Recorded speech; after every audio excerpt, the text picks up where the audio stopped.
செய்தி.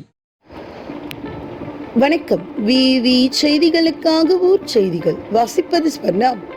ராணிப்பேட்டை மாவட்டம் பானபுரம் அடுத்த பைரவ பகுதியில் இந்திய வளர்ச்சி இயக்கம் சார்பில் காவேரிப்பாக்கம் ஒன்றியத்திற்கு உட்பட்ட 11 கிராமத்தை சேர்ந்த 45 ஏழை எளிய மாணவிகளுக்கு மிதிவண்டி வழங்கும் நிகழ்ச்சி நடைபெற்றது. இந்நிகழ்ச்சிக்கு மாவட்ட திட்ட ஒருங்கிணைப்பாளர் வரலட்சுமி தலைமை தாங்கினார்.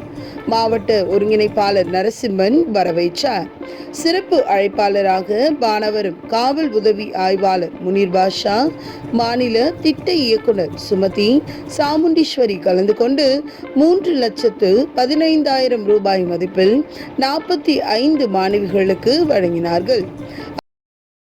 உங்கள் வாழ்க்கையில் முன்னேறணும், பசங்க எதுவும் கஷ்டப்படக்கூடாது அப்படின்னு சொல்லிட்டு தான் ஒரு முன்னுதாரணமாக பண்ணுறாங்க. அப்பொழுது பேசிய அவர்கள், பெண் பிள்ளைகள் கட்டாயம் கல்வி கற்க வேண்டும், வாழ்க்கையை மேம்படுத்துவது கல்வி மட்டும்தான்.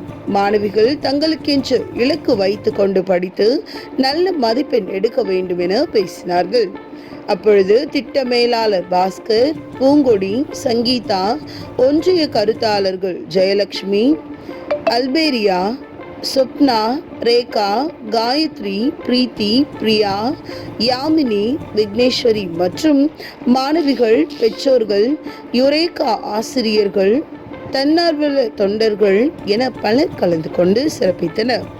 விவி செய்திகளுக்காக விஜய் மற்றும் பாஸ்கர்.